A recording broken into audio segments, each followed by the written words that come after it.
Okey, kita boleh mula.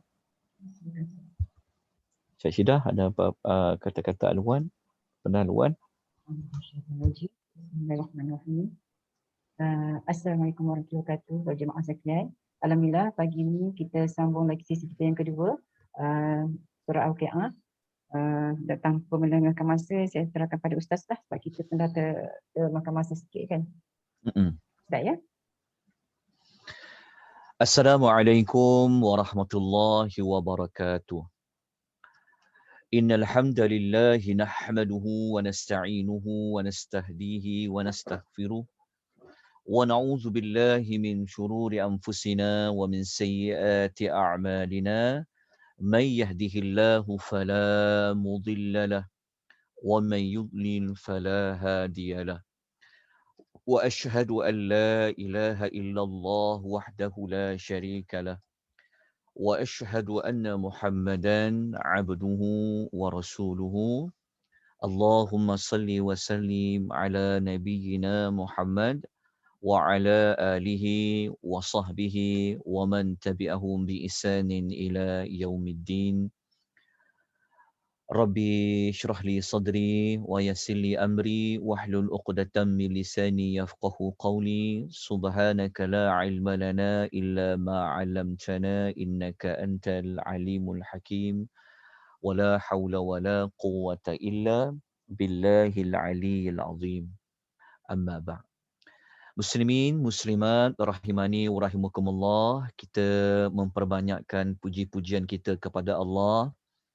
Dan seterusnya kita melafazkan rasa syukur kita kepada Allah dengan kita mengucapkan puji-pujian di atas rahmat Allah pada pagi ini dalam kesibukan, dalam banyak perkara-perkara yang perlu kita lakukan. Anak-anak pun dah mula bersekolah dan banyak tugas-tugas yang perlu dibuat. Allah Subhanahu Wa Taala masih lagi memberikan kita peluang di celah-celah waktu ini kita dapat mendengar, kita dapat mempelajari tentang tafsiran ayat-ayat yang terkandung di dalam suratul Al-Waqiah. Satu nikmat, satu rezeki yang tidak ternilai harganya kerana kita dapat memahami ayat-ayat Al-Quranul Karim. Semoga surah Al-Waqiah ini dapat meningkatkan iman kita kepada hari akhirat. Meningkatnya iman kita bukan sekadar kita percaya dengan yakin akan kejadian hari kiamat, tetapi kita membuktikan keyakinan tersebut dengan amal-amal perbuatan.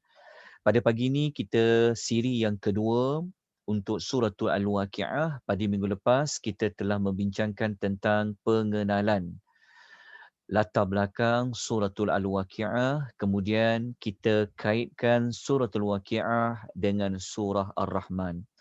Pada pagi ini kita akan masuk kepada ayat yang pertama dan sehingga ayat yang berikutnya. Jadi ayat yang kita akan bincangkan terlebih dahulu pada pagi ini adalah ayat yang bernombor ayat pertama sampailah kepada ayat yang ketiga. Ya, pada nota tersebut nota penuh. Nota PowerPoint saya tidak berikan lagi untuk hari ini, tapi insya-Allah saya dalam pengeditan sedikit, tuan-tuan boleh lihat dalam nota penuh, dan nota penuh tu pun saya dah letakkan beberapa diagrams, beberapa maklumat ringkasan. Cukup dengan nota penuh ni pun sebenarnya boleh kita gunakan. Cuma saya minta jasa baik tuan-tuan dan puan untuk menulis beberapa maklumat-maklumat tambahan.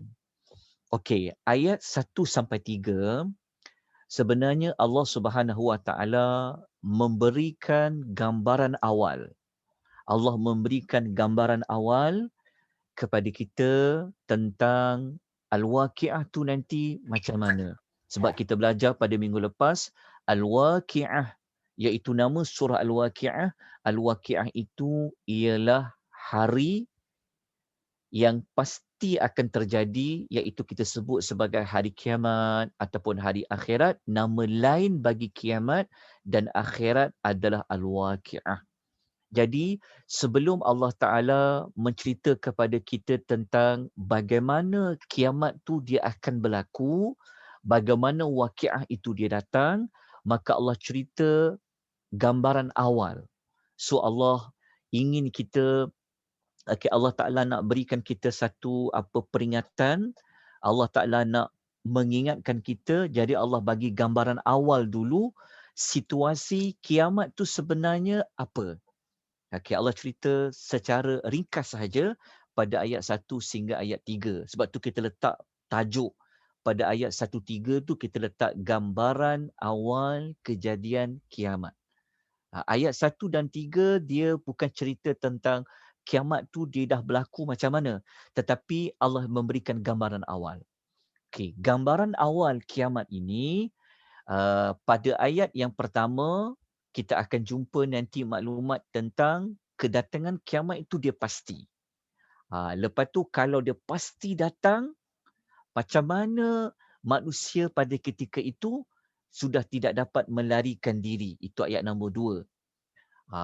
Kalau kiamat tu pasti datang, kiamat tu nanti akan berlaku apa? Kiamat tu nanti ia kiamat itu fungsinya untuk apa? Nanti kita akan baca pada ayat nombor 3. Jadi kalau tuan-tuan tengok pada maklumat ringkas ni, tuan-tuan dah dapat gambaran dah. Mula-mula Allah kata kiamat itu nanti dia pasti datang. Kalau datang, tak boleh larikan diri dah. So kalau semua dah tak boleh larikan diri, kiamat tu nanti dia akan buat apa kepada manusia-manusia yang tidak dapat melarikan diri tu. Kita akan belajar pada ayat nombor 3. Okey, kita masuk kepada ayat-ayat yang telah kita sebutkan. Ayat 1 sehingga ayat 2. Allah Subhanahu wa taala berfirman, a'udzubillahi minasyaitonirrajim. Okey, boleh tengok pada nota. Bismillahirrahmanirrahim. Idza waqa'atil waqi'ah. Okey. Idza waqa'atil waqi'ah. Idza maknanya apabila. Apabila ni dalam kalau kita belajar tata bahasa, dia panggil idza ni dia panggil syarat ataupun dalam bahasa kita panggil kata sendi. Idza ni dia adalah kata sendi yang digunakan untuk menerangkan masa akan datang. Jadi Allah kata idza apabila. Apabila. Dia tak datang lagi, tapi apabila. Apabila waqa'atil telah berlakunya al-waqi'ah, hari kiamat. Okey, jadi saya minta tuan-tuan tulis pada hari kiamat ni, saya minta tuan-tuan dan puan-puan letakkan di atas atau di bawah dia, hari kiamat di sini maksud dia apa? Ambil balik maklumat minggu lepas. Sebab tu dalam terjemahan dia terjemah hari kiamat. Al-Waqi'ah ni dia terjemah hari kiamat. Tapi sebenarnya Waqi'ah ni dia memang hari kiamat. Tetapi hari kiamat situasi spesifik dia macam mana? Jadi kita tulis hari kiamat ke situ adalah maksudnya yang pasti datang. Al-Waqi'ah tu maksudnya hari kiamat dalam kurungan ataupun di atas dan di bawah kiamat tu tulis pasti ada, pasti wujud. Dia pasti datang. Itulah maknanya Waqi'ah. Kita telah ulas pada minggu lepas tentang nama Al-Waqi'ah. Dia tidak cukup hanya terjemah hari kiamat.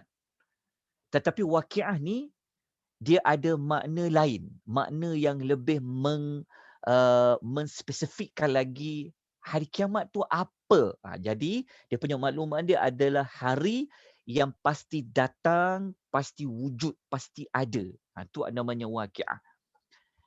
Okey, kemudian Allah kata apabila nanti berlakunya hari ada satu hari nanti dia pasti datang, dia pasti wujud, dia pasti terjadi, itu kata Allah.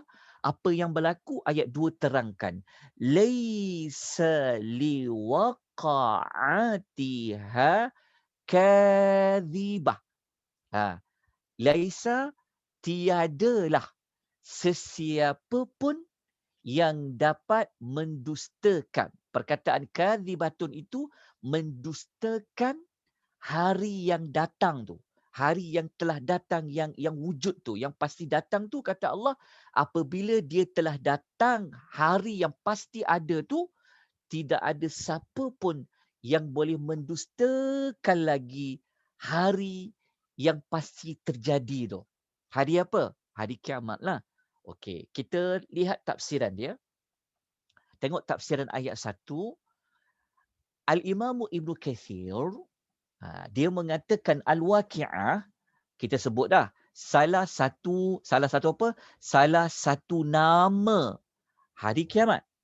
Sebab tu tak cukup kalau hanya kata hari kiamat. Tetapi hari kiamat waqi'ah tu apa? Pertama, dia memang salah satu nama kiamat. Disebutkan macam waqi'ah tu, disebutkan macam tu, kenapa? Dia kata kerana hari kiamat itu, inilah makna dia, pasti terjadi dan pasti ada. Itulah namanya waqi'ah. Hari kiamat letak dalam kurungan, pasti datang, pasti terjadi, pasti ada. Itulah sebenarnya al-waqi'ah. Jadi hari yang kita sedang belajar ni sebenarnya kita belajar surah tentang hari yang pasti ada. Yang pasti terjadi. Itu dia panggil al-waqi'ah. Okey. Al-Imam Ibn Kathir dia kata, Al-Waqi'ah ni, nama kiamat ni, Al-Waqi'ah ni, dia macam juga nama kiamat yang lain. Macam nama yang lain, seperti mana dalam surah Al-Haqqah, Allah sebut dalam ayat 15, kita jumpa lagi perkataan Al-Waqi'ah. فَيَوْمَئِذٍ waqa'atil waqi'ah. Maka pada hari itu berlakunya waqi'ah. Kita jumpa dua kali sebenarnya perkataan waqi'ah di dalam Al-Quranul Karim. Bila dia? Al-Waqi'ah pada surah Al-Waqi'ah dan juga pada surah Al-Haqqah ayat nombor 15. Jadi saya harap kita dah jelas dah tentang apa tu waqi'ah. Jadi tidak cukup hanya menterjemahkan kepada hari kiamat. Walaupun dia memang hari kiamat sebab dia nama bagi nama-nama kiamat. Tetapi untuk memberikan lebih penghayatan, kita kena tambah lagi makna dia adalah hari yang pasti terjadi dan pasti ada. Okay, itu ayat yang pertama. Kemudian kita belajar tadi, kalau hari itu pasti ada, Allah kata apabila telah datangnya hari yang pasti ada, hari itu pasti dia terjadi, apa yang berlaku. Ayat nombor 2 tadi kita belajar apa? Laisa liwaqa'atiha kadhibah. Tiada sesiapa pun yang dapat mendustakan lagi, kadhibatun, mendustakan lagi hari kiamat tu. Okey, apa makna tiada siapa yang dapat mendustakan lagi hari kiamat tu? Okey, apa makna dia? Maknanya yang pertama, maknanya yang pertama, dan inilah makna yang paling utama, makna tidak dapat mendustakan lagi tu. Kenapa tidak dapat mendustakan? Kenapa Allah kata tiada dapat mendustakan? Maknanya sebelum ini, sebelum dia kiamat ni terjadi, ada pihak-pihak yang tak percaya adanya hari waqi'ah ni. Hari kiamat yang kita kata pasti ada ni. Sebab itu Allah kata apabila dia telah terjadi, maka tidak ada siapa lagi yang dapat mendustakannya. Kenapa disebut tiada siapa dapat mendustakannya? Kerana sebelum terjadinya ini, banyak pihak yang tidak percaya, yang mengatakan mustahil berlakunya hari itu. Tapi Allah kata apabila dia dah datang, tak ada siapa lagi yang tak percaya dah. Dalam erti kata lain, tengok huraian Ibn Kathir. Apa makna tidak dapat mendustakan lagi? Maknanya sudah tidak ada lagi tak percayalah. Makna dia yang lain, yang telah dihitamkan di dalam nota tu, maknanya yang ni. Tidak ada seorang pun yang dapat memaling atau menolaknya. Itu juga makna tiada lagi yang dapat mendustakan. Maknanya tidak ada lagi yang tak percayalah. Sebab benda tu dah berlaku nampak depan mata. Makna dia yang lain, maknanya tidak ada siapa dah yang dapat nak larikan diri, dah tak dapat nak macam nak menolak lagi daripada yang berlaku. Tak ada siapa boleh memalingkan diri lagi. Sebab hari tu dah datang dah. Hari tu dah terjadi dah. Itulah makna bagi perkataan laisa liwaqa'atiha kadhibah. Okey. Apa yang Ibnu Kathir rahimahullah ta'ala ulas tentang ayat 2 ni, beliau mengemukakan ayat-ayat lain yang memberikan makna sama macam ayat kedua Waqiah tu. Contohnya dia bawa surah Asy-Syura ayat 47.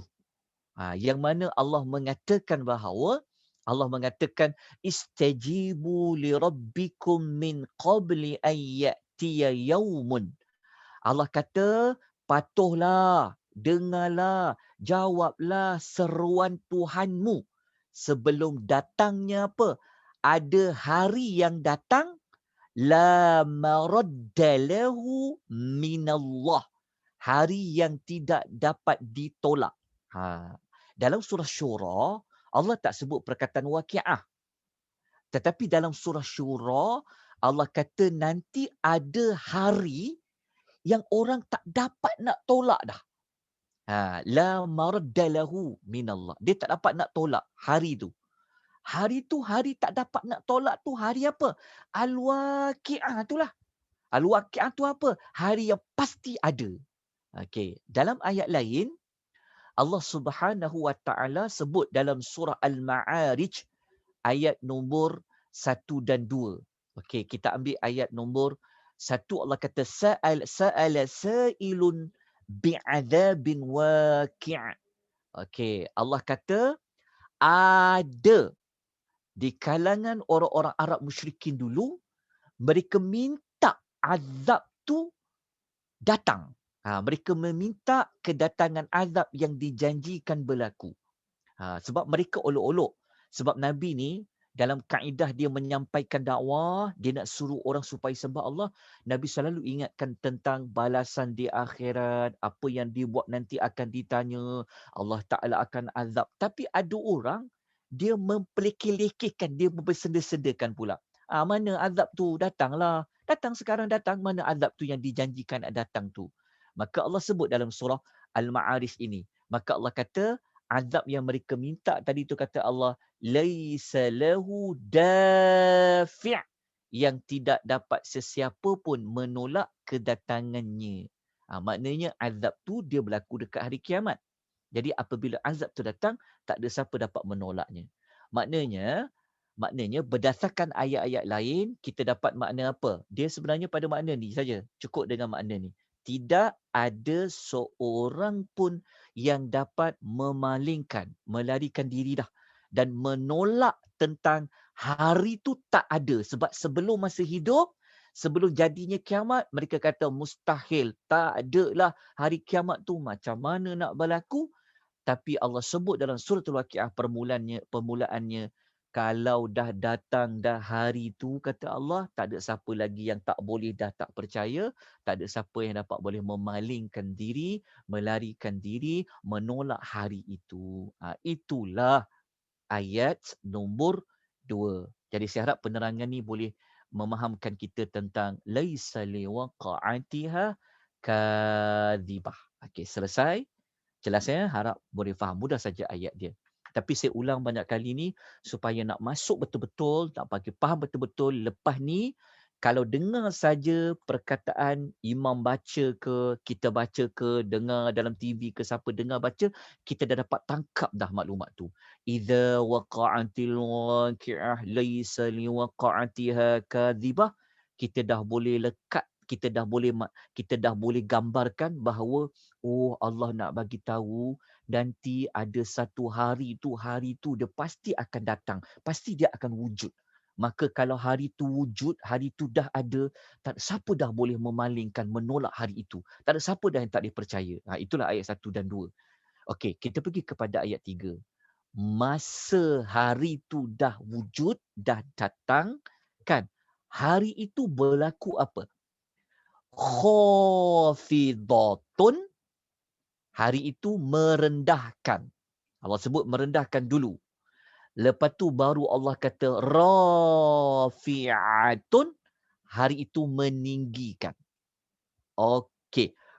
Tuan-tuan tengok ya bagaimana Allah sebut. Allah kata masa hari yang pasti terjadi tu datang, kan kata Allah, hari yang pasti tu datang, hari itu berlaku apa?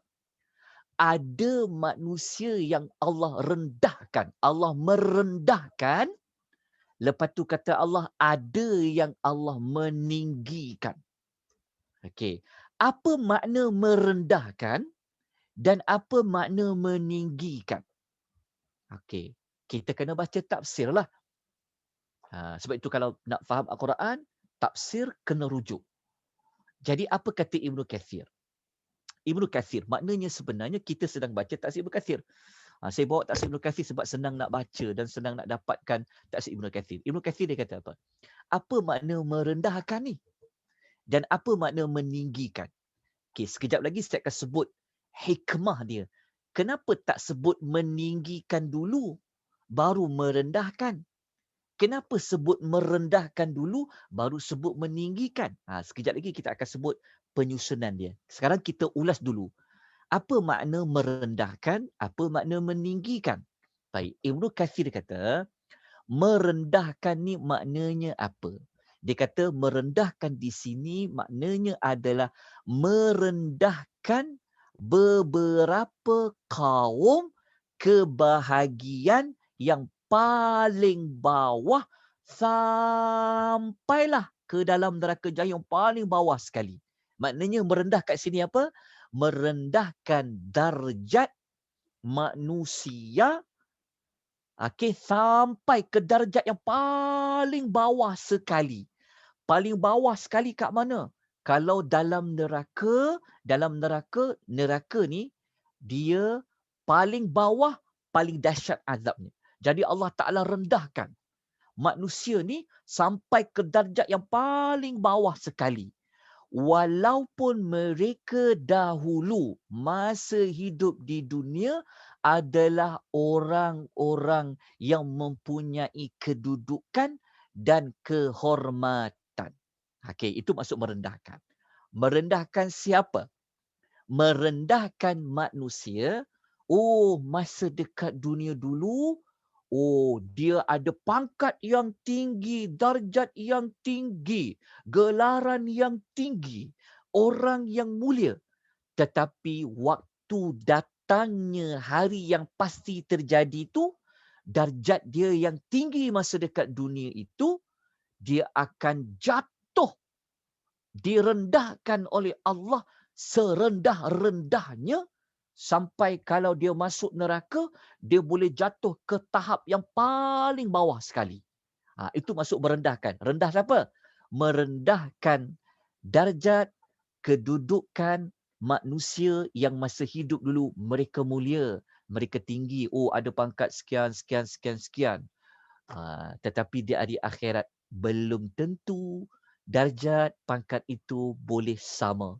Kerana di akhirat sudah tidak ada lagi pangkat dan darjat.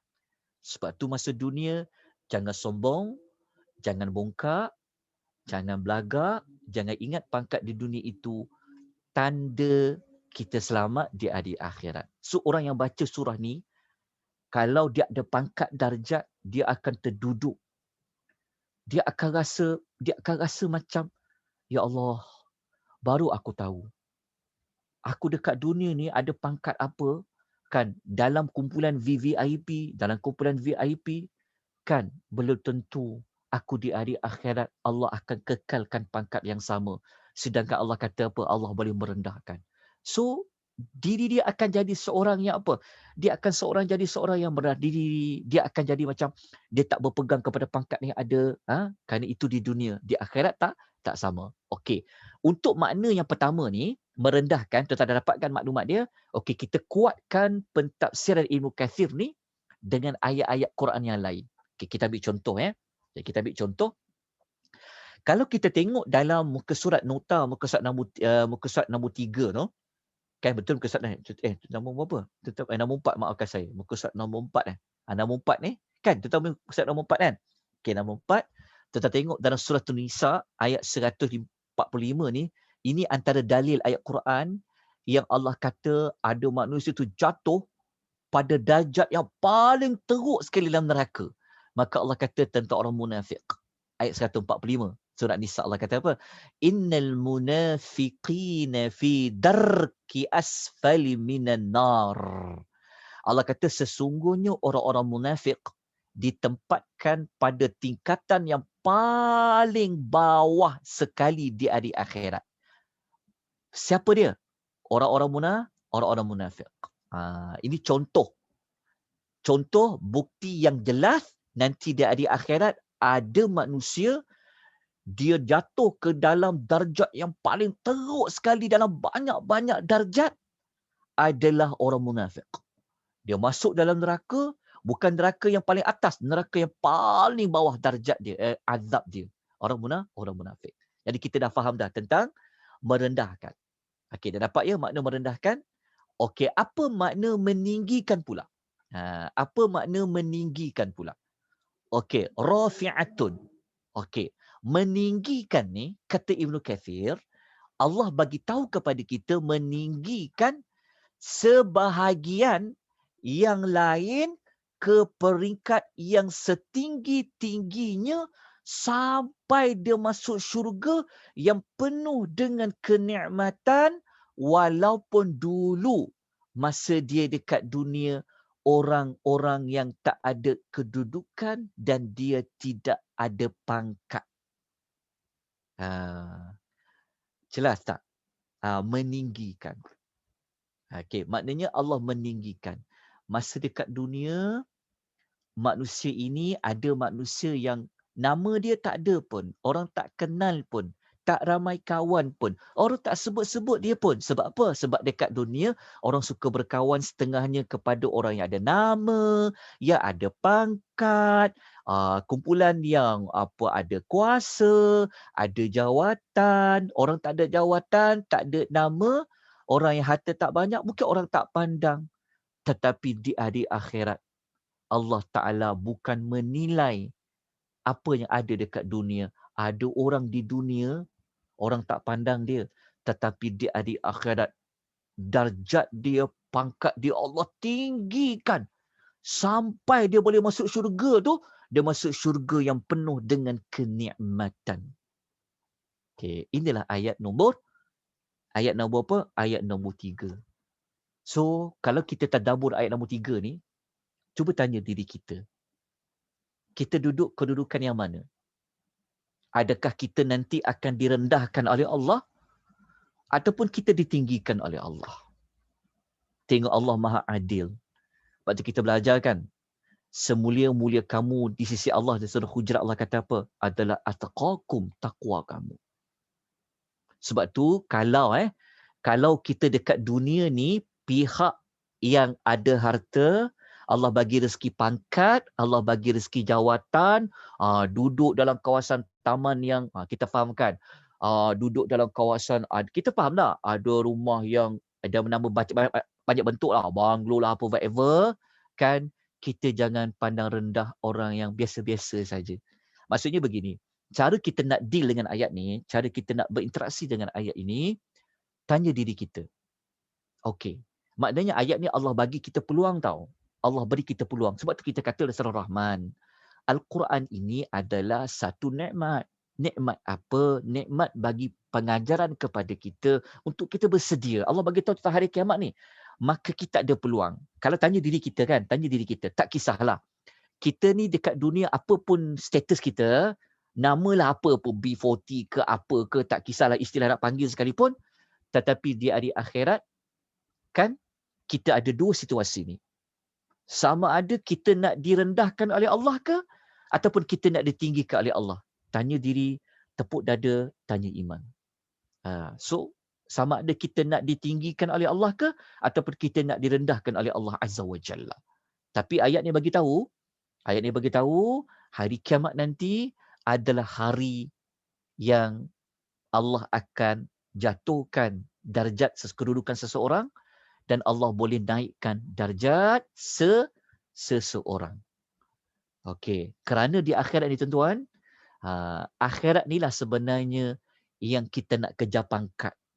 Akhirat ni lah sebenarnya tempat kita nak kejar kedudukan.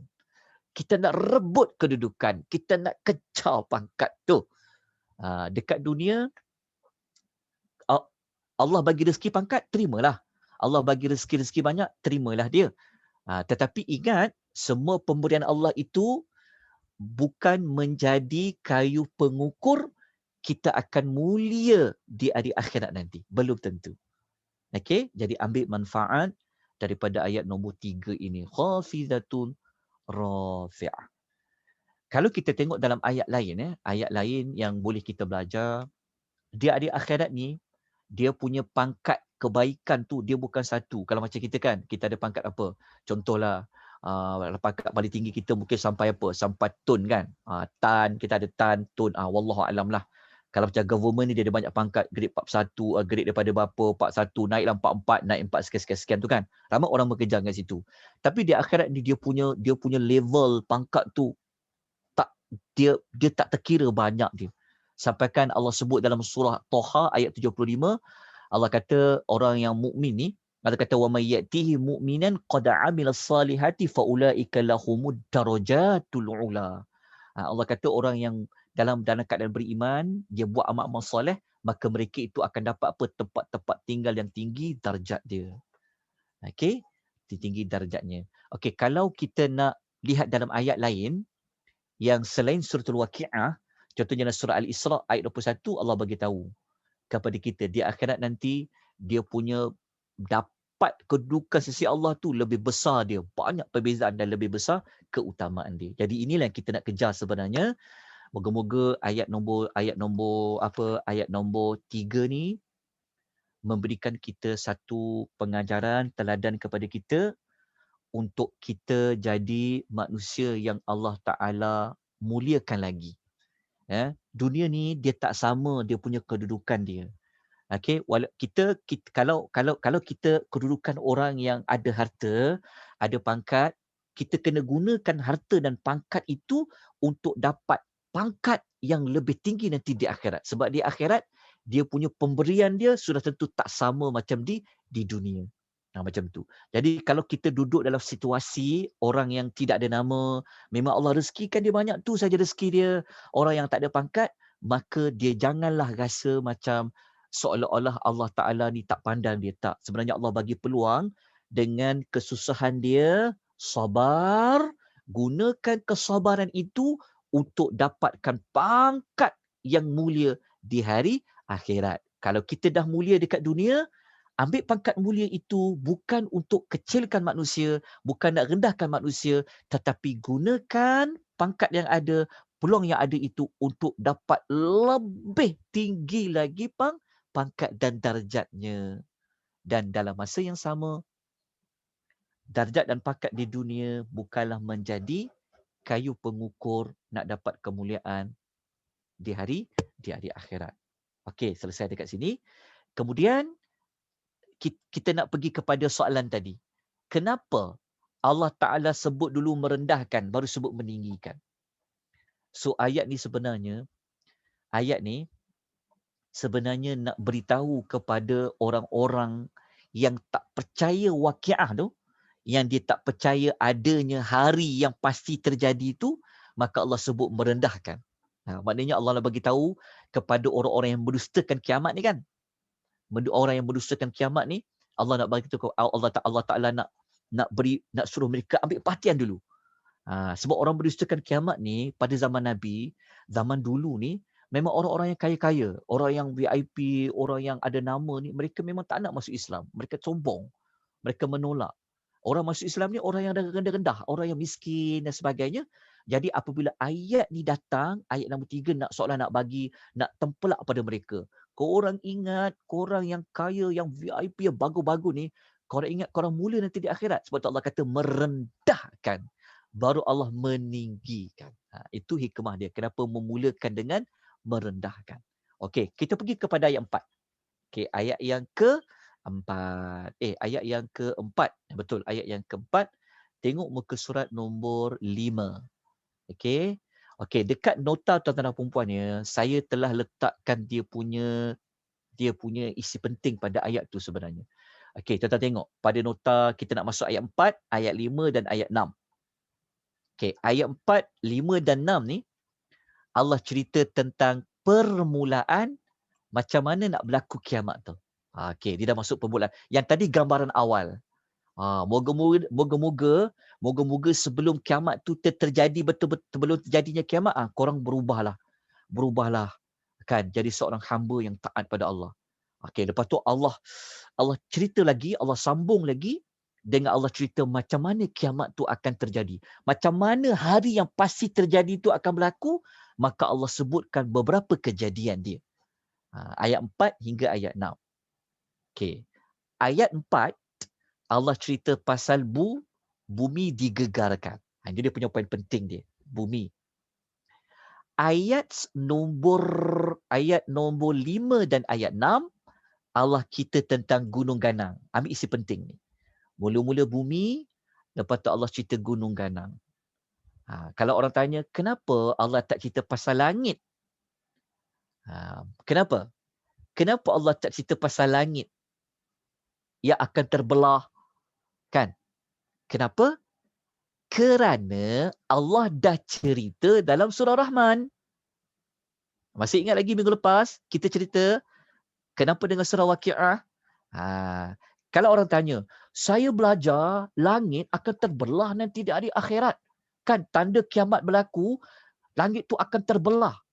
Okey. Kenapa dalam Waqiah tak cerita? Kita kata langit telah terbelah, Allah dah cerita dalam surah Rahman. Surah Waqiah Allah cerita dalam bab lain pula. Jadi Allah cerita pasal apa? Allah cerita pasal bumi dan Allah cerita pasal gunung ganang. Okey tuan-tuan dan puan-puan. Kalau Allah cerita pasal bumi kan, selalu Allah kaitkan gunung ganang. Kenapa tuan-tuan dan puan-puan? Kenapa? Apabila Allah sebut tentang bumi, Allah sebutkan juga tentang gunung ganang. Sebab apa? Sebab gunung ganang ni kan, ini adalah benda yang besar-besar tau. Kenapa Allah sebut bumi digegarkan? Sebab bumi di antara manusia paling nampak lah, manusia paling tahu sekali bumi lah sebab berada di atas bumi. Lepas tu kenapa Allah sebut gunung ganang? Kerana kita sedia maklum gunung ganang dia adalah pasak memasak bumi. Okey, tuan-tuan tulis dulu. Tuan-tuan tulis. Ayat lain yang kata gunung ganang sebagai pasak. Tuan-tuan kena tulis. Okey, tuan-tuan tulis. Surah An-Naba ayat nombor 7. Okey, surah An-Naba, tulis ayat lain supaya kita dapat jawapan kenapa Allah sebut gunung ganang lepas sebut bumi tu. Kenapa perlu sebut tentang gunung? Okey. Gunung, masa kita hidup, masa dunia ni masih ada, gunung ganang ni fungsinya sebagai memasak bumi. Dalil dia, ambil satu dalil. Surah An-Naba, surah nombor 78, ayat nombor 7. Muka surat dalam Quran 582. Tulis, kita kena tulis. Surah An-Naba, surah nombor 78, ayat nombor 7. Muka surat 582, kita akan jumpa Allah kata, wal jibala autada. Allah telah jibal ini, gunung ganang itu Allah gunakan sebagai apa? Sebagai pasak. Tuan-tuan, kalau tak ada gunung ganang ni, gunung ganang yang besar ni, yang ada dekat dunia ni, bumi ni dah habis dah. Bumi ni akan bergoncang. Kenapa bumi kita tak bergoncang? Sebab ada pasak tu. Pasak tu apa? Gunung ganang lah. Siapa yang kata gunung ganang sebagai pasak? Allah sebut dalam surah An-Naba ayat nombor 7. Okey. Kalau tak ada pasak ni, bumi kita akan bergoyang. Tuan-tuan nak tahu tak Allah kata kalau tak ada gunung ganang ni, bumi kita akan bergoyang? Okey, tuan-tuan tulis. Surah Luqman. Surah nombor 31. Tulis surah Luqman. Surah Luqman, surah nombor 31. Tuan-tuan cari ayat nombor 10. Okey, ayat nombor 10 surah Luqman, muka surat 411 dalam Quran. Tuan tulis. Surah Luqman, surah nombor 31, ayat nombor 10, muka surat 411, kita akan jumpa tentang puisi gunung ganang itu. Allah kata apa pasal gunung ganang ni? Allah kata wa alqa fil ardi rawasiya an tamida bikum. Allah bagi tahu kepada kita dalam surah Luqman, Allah mengatakan bahawa Allah mengatakan kepada kita, Allah telah meletakkan gunung ganang di permukaan bumi supaya bumi itu tidak menggoncangkan kamu. Itu jawapan dia. Dah tulis dua tadi? Oh, sebab itulah kita selalu jumpa ayat kalau Allah sebut bumi itu digegarkan, Allah akan cerita juga tentang gunung ganang. Sebab apa? Sebab gunung ganang inilah yang menyebabkan bumi ini tidak bergoncang, tidak bergoyang kerana ada gunung ganang ini digunakan untuk pasak dia. Tapi kita tengok gunung ganang, kita tak takjub. Biasa saja. Tapi kalau kita belajar ayat Quran, tengok gunung ganang yang besar, rasa iman. Kita boleh cakap, subhanallah. Kalau tak ada lah gunung-gunung ni, habis bumi ini bergoncang. Kan hebatnya gunung-gunung ni. Okey, tetapi apabila Allah kata nanti ada hari yang pasti terjadi tu kata Allah, apa berlaku kepada bumi tu? Allah cerita pada ayat 4 dan Allah kata apa yang berlaku kepada gunung ganang tu. Okey, tuan dah dapat maklumat tadi, saya cerita ni supaya kita dapat penghayatan nak menghayati tentang kalau sebut gunung ganang ni kita rasa macam ya Allah, kalau gunung yang besar ni tegap, keras ni sebagai pasak boleh Allah hancurkan. Apatahlah kalau dia nak bandingkan dengan kita ni. Okey, kita tengok ayat nombor 4 ya. Okey, ayat nombor 4 dulu. Idza rujjatil ardu rajja. Ini pasal bumi.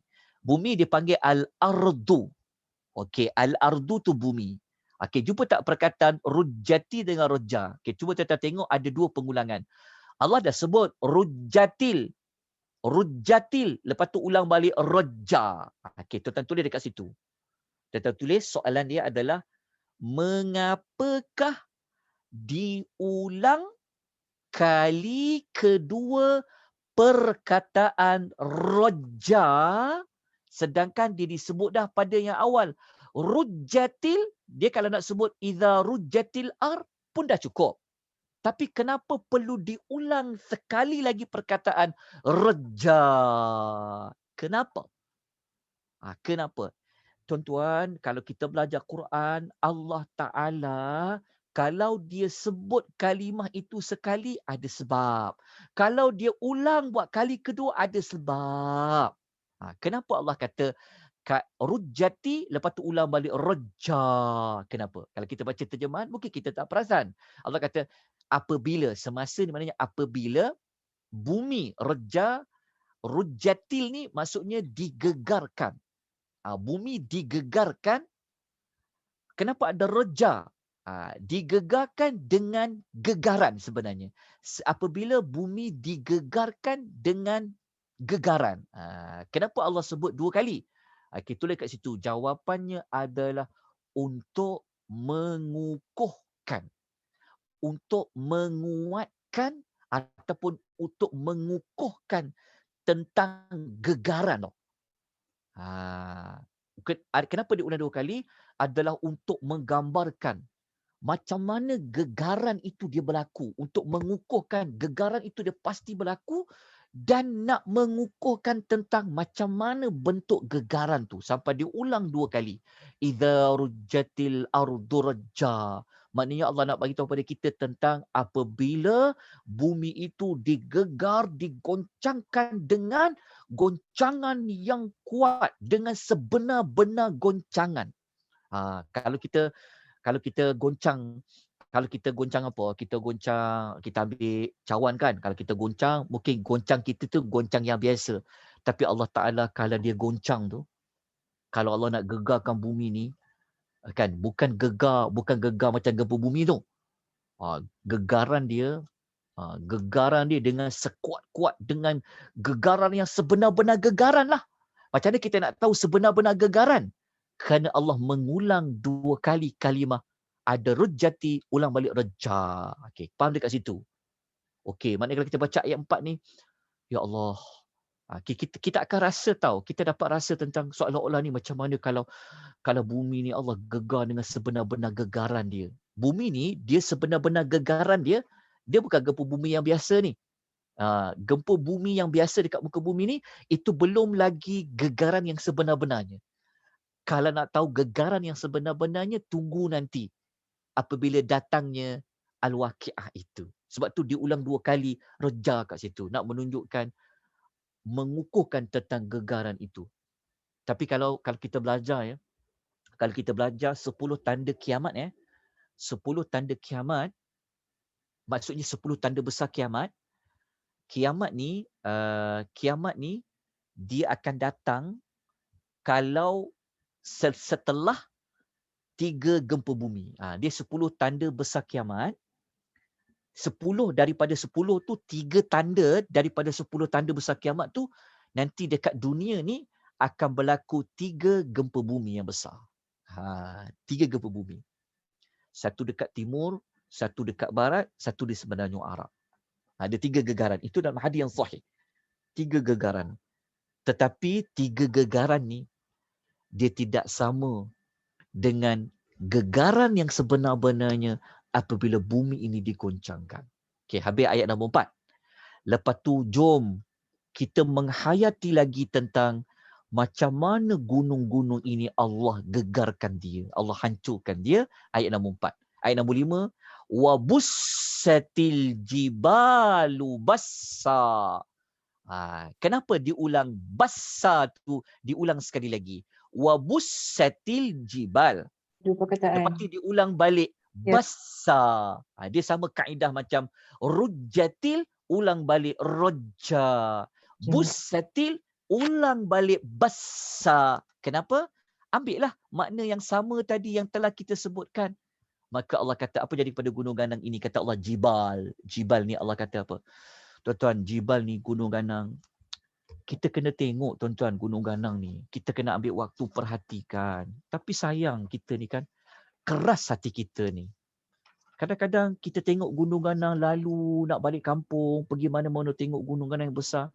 Kita tak buat apa-apa pun dengan gunung ganang tu. Tak keluar pun perkataan subhanallah ke, tak tambah iman kita. Sedangkan Allah suruh kita tengok gunung ganang tu. Tuan-tuan tak percaya? Tuan-tuan buka surah Ghasyiyah, tuan-tuan tulis. Ini untuk maklumat tambahan. Sebab tu kita tadabbur. Tadabbur ni bukan kita nak tahu sekadar makna. Tapi kita nak menghayati dia, kita nak ambil ayat ni jadi renungan untuk kita. Okey, tuan-tuan tulis. Surah Al-Ghasyiyah, kalau kita tengok suratul Ghasyiyah, tulis surah Al-Ghasyiyah, surah nombor 88, surah nombor 88, tuan-tuan cari ayat nombor 19. Ayat 19 surah Al-Ghasyiyah, muka surat nombor 592. 592, tuan-tuan akan dapati Allah suruh kita tengok gunung ganang. Allah suruh kita tengok, tuan-tuan, gunung ganang. Dan Allah suruh kita tengok bumi juga tau. Tuan-tuan tulis lah. Paling mudahnya, paling mudah, tuan-tuan tulis je. Ayat nombor 17 lah. 17 sampai ayat nombor 20 Al-Ghasyiyah, Allah suruh kita tengok 4 perkara. Cuba tanya diri kita. Kita perhatikan betul-betul tak 4 perkara ni? Kita perhatikan tak 4 perkara ni? Kita renung tak? Kita ambil tak masa merenung dia? Allah kata apa 4 perkara tu? Yang pertama Allah kata, afala yanzuruna ilal ibili kaifa khuliqat. Yang pertama Allah kata pada ayat 17, tidakkah mereka tengok unta, macam mana unta tu diciptakan? Lepas tu kedua Allah suruh tengok apa? Wa ilas samai kaifa rufi'at. Dan langit macam mana Allah tinggikan? Lepas tu Allah suruh tengok apa? Wa ilal jibali kaifa nusibat. Dan gunung ganang macam mana Allah tegakkan dia? wa ilal ardi kaifa sutihat, dan bagaimana bumi ia dihamparkan oleh Allah. Kita kalau orang yang biasa, dia selalu merenung alam, tafakur alam, berfikir tentang alam ni, apabila dia baca ayat-ayat yang macam Allah cerita ni, dia mudahlah. Dia mudah akan terkesan. Kan? Dia baca pada ayat 5 dan 6 ni pun dia akan rasa terkesan sebab dia tahu. Gunung Ganang kan, kita belajar pasal pasak tadi, kita tengok. Gunung Ganang tu Allah kata apa? Wa busatil jibalu basa. Allah kata dan Gunung Ganang itu dihancur leburkan oleh Allah dengan selebur-leburnya. Nampak tak? Kenapa ulang basa 2 kali? Wabussatil dah ada, ulang balik basa. Allah nak cerita tentang, Allah nak bagi tahu pada kita, kalau kau nak tahu macam mana bentuknya hancur ni gunung ni, kata Allah, Allah ulang 2 kali basa. Maknanya Allah nak kata gunung tu, Gunung Ganang ni dihancurkan dengan sehancur-hancurnya. Sebab tu diulang 2 kali. Nak menunjukkan hancur tu. Wabussatil jibalu batta. Lepas tu Allah kata, Allah bagi tahu gambaran hancur dia macam mana. Kata Allah, Gunung Ganang ni, kata Allah, dihancurkan dengan sebenar-benar hancur. Allah terang pada ayat 6. Fakanat haba'am mumbatha. Allah kata dia menjadi seperti apa? Dah dihancurkan tadi. Haba. Haba ni dia adalah debu. Haba ni adalah debu. Debu yang macam mana? Mumbatha. Yang berterbangan. Dahsyat tak tuan-tuan? Macam mana dengan waqi'ah? Sebab tu namanya waqi'ah. Sebab tu kita dah sebut pada minggu lepas, Allah dalam Quran, kalau Allah guna waqi'ah, perkataan waqa'ah ni, kebanyakan digunakan dalam bab-bab yang dahsyat. Dalam bab-bab yang sangat digeruni. Betul Allah guna waqi'ah. Perkataan waqa'ah tu. Kalau Allah nak sebut tentang azab, Allah guna waqa'ah. Azab telah terjadi, azab telah terjadi. Waqa'ah. Dan dipakai perkataan waqa'ah itu pada waqi'ah. Diletak pula ta marbutah kat situ. Nak menunjukkan. Lepas tu kalau kita faham ni, dia lain. Cara faham ni, dia baca sebut waqi'ah pun dia dah dapat rasa dah dia punya ketakutan tu. Sebab kita belajar kan. Lagi kita belajar dekat sini, Alhamdulillah, Allah bagi tahu kita tentang apa? Tentang goncangan bumi itu dengan sebenar-benar goncang. Lepas tu Allah sebut tentang dihancurkan dengan sebenar-benar hancur pada Gunung Ganang. Allah kata Gunung Ganang yang kau tengok tegap tu, kan, yang Allah suruh tengok masa dekat dunia tu, kata Allah, dia menjadi apa? Dia menjadi seperti debu yang berterbangan. Sebab tu siapa yang ada ikut kelas pada hari Isnin yang tentang hari kiamat, saya pernah tunjukkan. Dia kalau tuan-tuan nak hayati lagi ayat ni kan, tuan-tuan buka, tuan-tuan kena baca tentang gunung-gunung yang ada kat muka bumi ni. Jadi tuan-tuan dah baca pasal gunung-gunung tu, tuan-tuan baca, tuan-tuan renung elok-elok betapa besar dia, tegap dia, tinggi dia. Tuan-tuan baca dengan secara waqi'ah ni, tuan-tuan akan nampak lagi kebesaran Allah tu. Mula-mula masuk dekat dunia ni tegap. Tuan-tuan kena baca tentang Gunung Ganang tu. Tuan-tuan carilah maklumat-maklumat tu supaya tuan-tuan dapat rasa ayat ni. Nak menunjukkan bahawa kiamat ni bukan satu benda yang biasa-biasa tau. Nak jadikan hari yang pasti terjadi itu, permulaan dia pun sudah menunjukkan benda tu benda yang besar. Okey, jelas kat sini saya tak perlu ulang panjang-panjang sebab kita semua sedia maklum, tapi saya panjangkan sikit maklumat ni sebenarnya, maafkan saya, sebab saya sebenarnya kita nak bagi ada rasa. Kita nak bagi ada dia punya apa? Dia punya rasa ayat dia tu. Maka nak rasa ayat tu kena tengok pada pelbagai sudut. Sebab kita belajar Quran ni adalah untuk menambah iman. Nak jentik jiwa kita tu, nak bagi sentap jiwa kita tu, nak bagi iman kita tu dia hangat, iman tu nak bagi dia naik, maka kita perlu bagi dia rasa. Maka rasa itulah perlu kepada penerangan yang lebih menarik, yang lebih panjang. Supaya kita fikir tentang kehidupan akhirat. Bayangkan kalau mula-mula nak jadi kiamat ni, nak jadikan hari tu nak jadi pun dah macam dahsyat. Macam mana kalau hari tu dah jadi? Kat situ yang kita kena ulas. Sebab tu kita cuba buat tajuk tentang alam akhirat ni supaya kita memikirkan kehidupan kita nanti di hari di hari akhirat. Baik, habis tentang ayat ini. Kalau tuan-tuan baca dalam nota tu, saya ada bawa ayat lain, contohnya surah Al-Hajj. Tuan-tuan tengok dahsyat goncangan tu. Sampaikan Allah kata goncangan tu dahsyat kan? Allah guna perkataan azim. Kita tengok perkataan azim kan. Inna zalzalatas sa'ati syai'un azim. Allah kata gegarah di kiamat tu adalah satu perkara yang amat besar. Azim. Azim ni amat agung. Okey, selesai bab ni. Kita terus pergi kepada ayat nombor 7. Habislah. Ayat ni mudah je faham. Tapi kita lamakan sikit sebab kita nak bagi ada apa? Ada penghayatannya. Okey, ada penghayatannya. Tengok balik masa hidup dunia ni, tengok dunia masih ada, manfaatkan untuk tambah iman. Tengok gunung ganang, tengok bumi yang luas. Moga-moga kita dapat rahmat dari Allah Subhanahu Wa Taala. Supaya lepas ni kalau kita baca je kita dah macam, kita dapat rasa seolah macam kita berada di bumi yang sedang gegar. Kita dapat mengenang kalau aku duduk di bumi yang gegar macam mana, melihat bumi dihancurkan macam mana, apatah lagi dengan kita ni, ya Allah. Kita ni nak banding dengan gunung ganang, ya Allah, apalah sangat. Kalau Allah Ta'ala nak gegar, tak payah gegar lah. Hantar suara kuat pun habis hancur.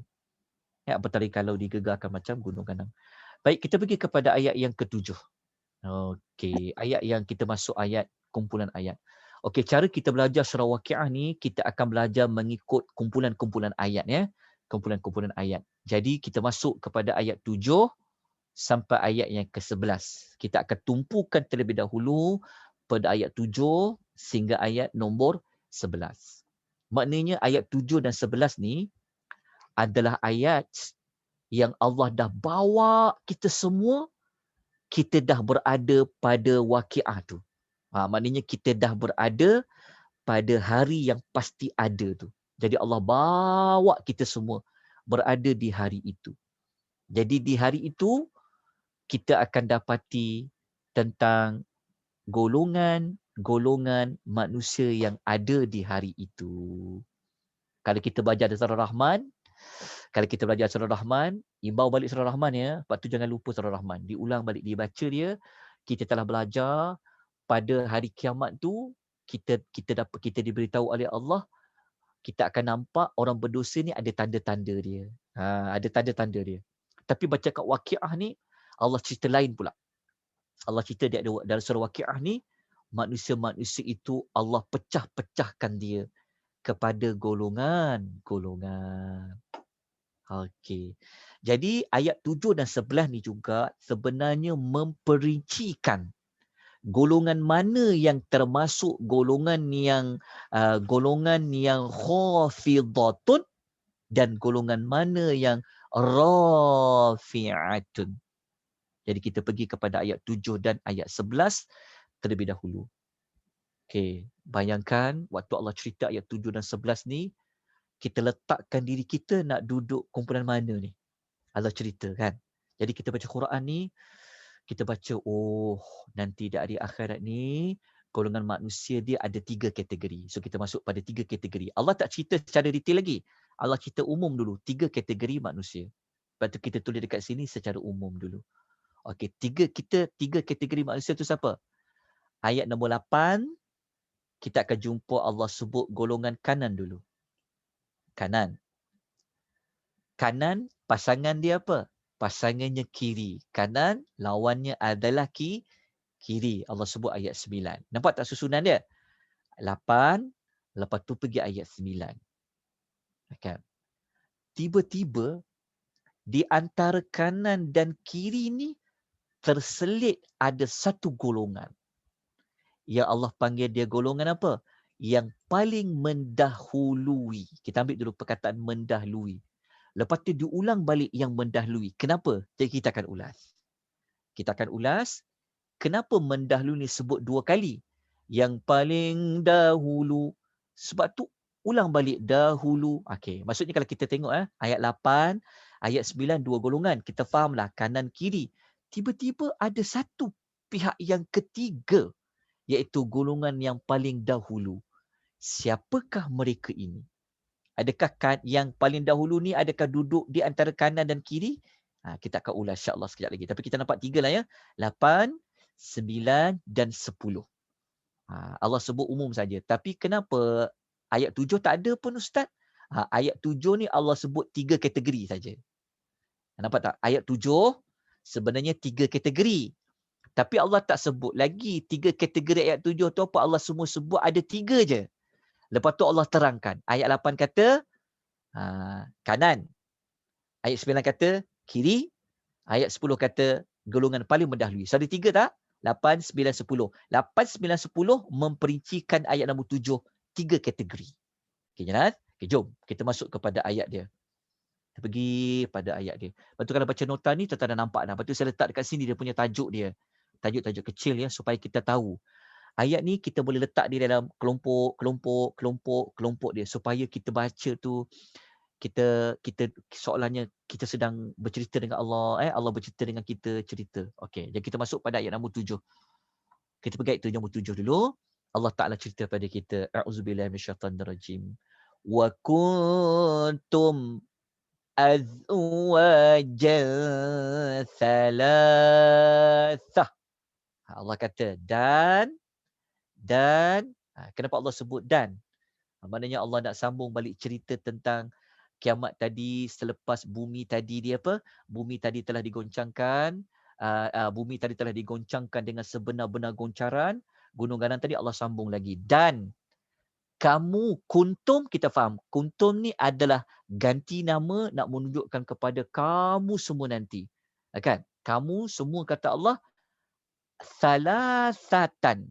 Salasah ni maksudnya menjadi 3 golongan. Menjadi 3 golongan. Okey, 3 golongan. Ayat 7 kita faham. 3 golongan. Okey. Dah jelas 3 golongan tadi? 3 golongan inilah yang sebenarnya Allah nak detailkan siapa yang direndahkan, siapa yang ditinggikan. Dalam 3 golongan ni dia ada 2 maklumat lah. 3 golongan ni ada yang direndahkan, ada yang ditinggikan. Tapi Allah tak sebut lagi siapa 3 golongan tu. Waktu kita baca ayat 8 Allah sebut 3 golongan itu. Golongan yang pertama siapa? Fa ashabul maimanah ma ashabul maimanah. Maimanah diulang balik maimanah. Sekejap lagi kita ulas. Kenapa Allah ulang 2 kali? Maimanah, ulang balik maimanah. Okey, maimanah tu siapa? Maimanah tu adalah golongan kanan. Ini adalah golongan yang pertama Allah sebut dulu. Lepas tu Allah sebut pada ayat 9 untuk golongan kedua. Wa ashabul mash'amah. Lepas tu Allah ulang balik sekali lagi perkataan mash'amah. Iaitu golongan kedua apa? Golongan kiri. Okey, golongan kiri, golongan kedua. Lepas tu Allah sebut golongan ketiga. Tadi kita jumpa 3 golongan, baru 2 ni. Golongan 3 siapa? Ayat nombor 10. Wasabiquna as-sabiqun. Iaitu orang yang paling dahulu dia akan mendahului. So golongan ada 3 golongan. Okey. Sebelum kita pergi kepada ayat by ayat, cuba perhatikan baik-baik ayat 8, ayat 9 dengan ayat 10. Ada beza kat mana? Okey. Waktu kita baca fa ashabul maimanah, okey, kita akan cari dulu jawapan kenapa sebut kanan dulu baru kiri. Satu. Lepas tu kenapa Allah guna ma kat sini, nampak tak? Waktu Allah tanya maimanah, tengah-tengahnya ada ma. Lepas sebut masy'amah, lepas tu ada ma. Tiba-tiba sebut wasabiqun, tak ada pula ma. Betul tak? Cuba perhatikan baik-baik. Ayat 8 dia ada lepas sebut fa ashabul maimanati ma. Kalau sebut golongan kiri wa ashabul masy'amati ma. Tiba-tiba sebut wasabiqun tak ada pula ma. Wasabiquna ma, sepatutnya ada ma as-sabiqun. Tapi kenapa tak ada pula ma? Macam ayat 9 ada ma, bulatkan. Tetap bulatkan ma satu, lepas tu bulatkan ma yang kedua. Bulatkan. Kenapa ma tu? Ni kita kena belajar. Okey. Kalau kita baca terjemahan saja, mungkin kita tak perasan. Tapi sebenarnya ada sebab kenapa Allah guna ma. Ingat sampai bila-bila. Tidak ada satu huruf, ayat, kalimah dalam Quran dia tidak ada makna. Hebat tak Al-Quran? Mukjizat kan Quran tu kan? Belajar ni pun kita boleh belajar lama. Tapi untuk peringkat kita orang awam, kita tak payahlah kita nak dalam-dalam sangat. Tapi nanti dia takut memberatkan. Tapi saya kena cerita juga sedikit sebanyak untuk berikan suntikan, untuk beri tentang motivasi untuk mendalami lagi Quran.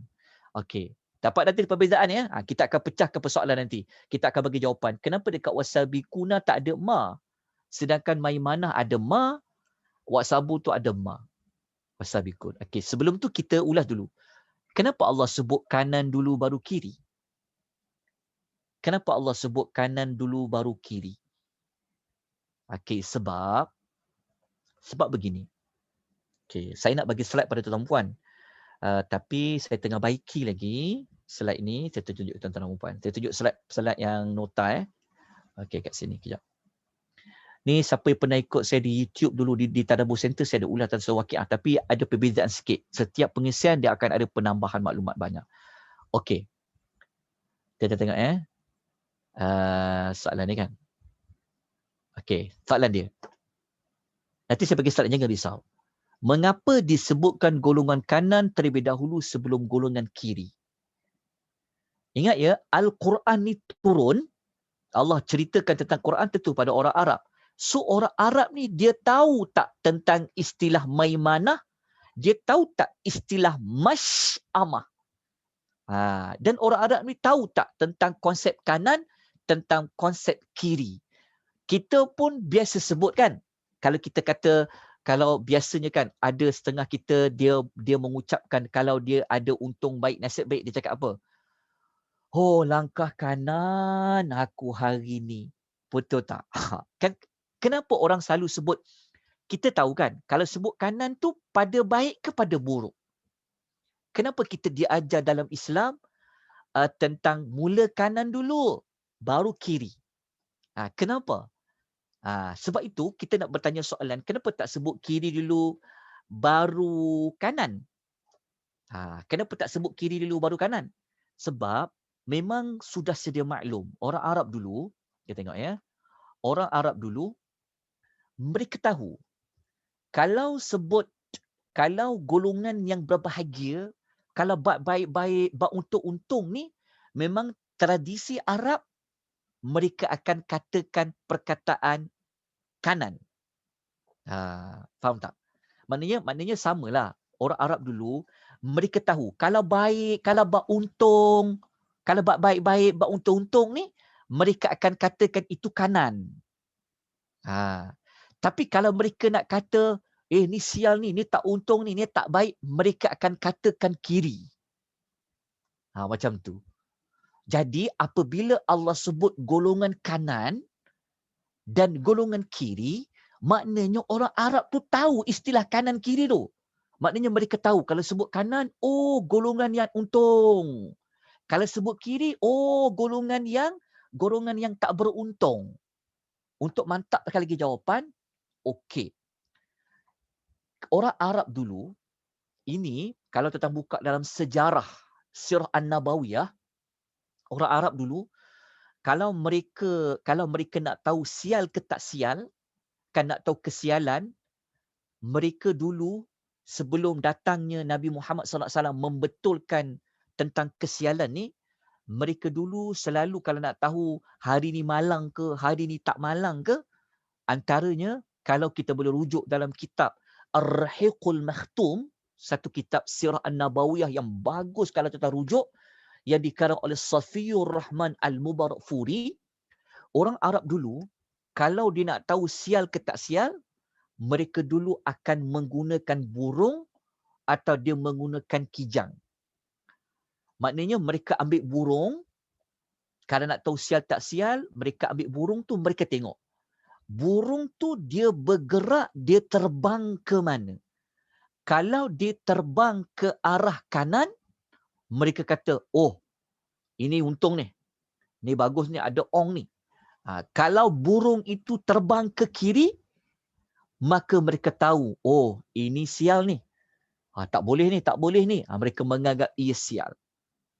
Faham tak? Maknanya, tentang istilah kanan, tentang istilah kiri, sudah dimaklumi oleh orang Arab ketika itu.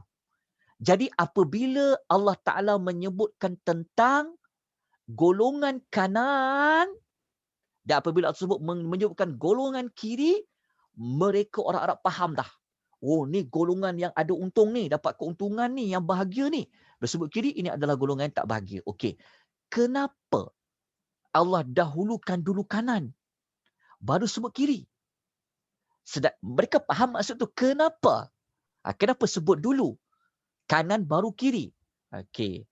Sebenarnya, kita sedia maklumlah.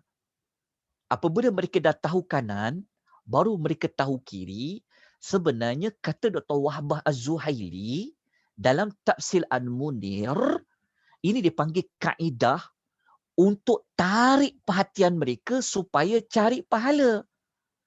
Dan janganlah buat sesuatu yang tak dapat untung.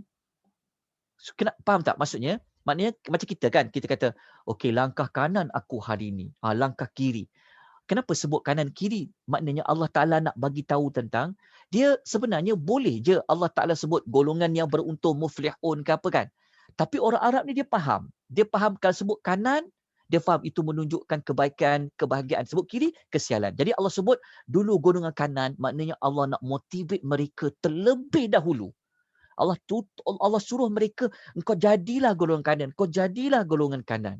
Lepas tu baru Allah sebut tentang golongan kiri. Bukan Allah suruh jadi golongan kiri. Tapi Allah nak motivate mereka, ada manusia yang boleh jadi golongan kanan, ada manusia yang boleh jadi golongan kiri. Okey, dah jelas tentang kenapa dahulukan kanan daripada kiri. Okey, sekarang kita pecahkan lagi persoalan.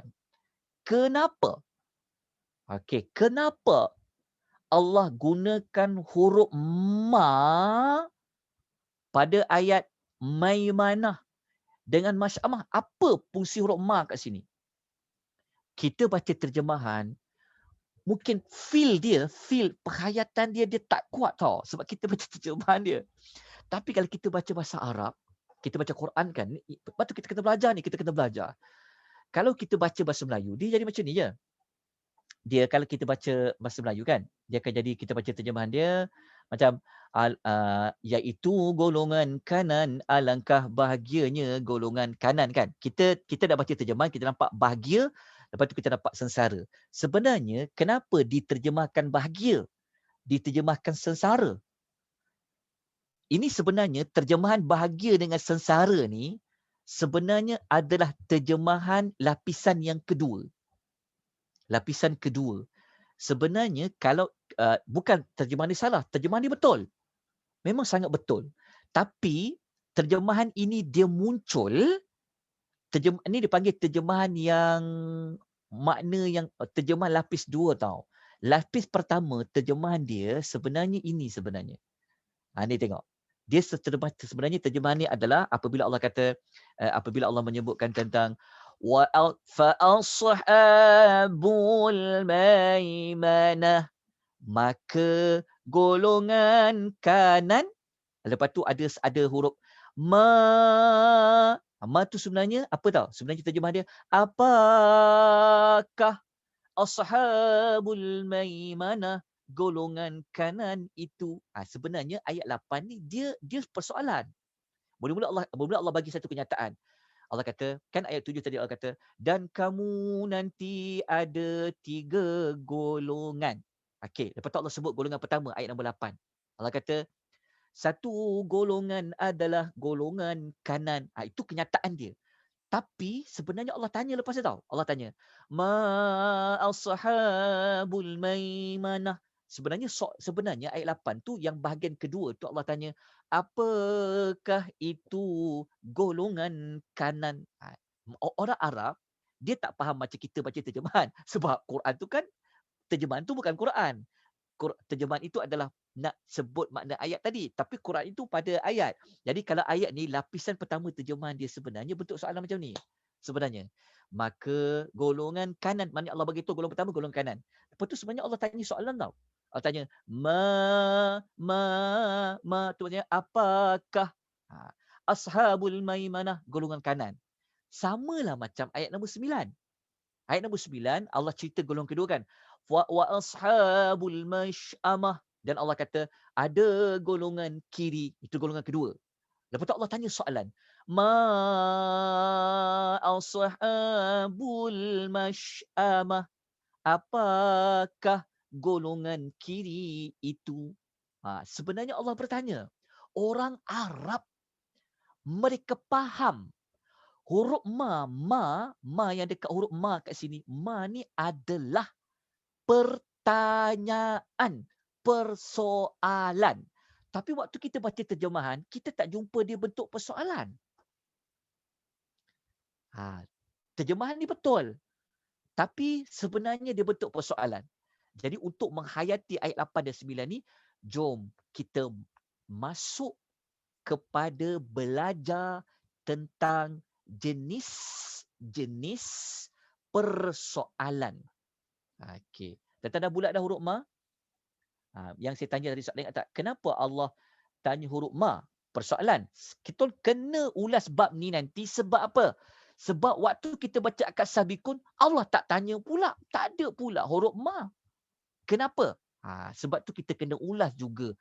Kenapa Allah guna ma dekat tengah-tengah antara ashabul maimanah? Lepas tu ulang balik ashabul maimanah, tengah-tengahnya ada ma. Waktu kata ashabul masy'amah, tengah-tengahnya ada ma.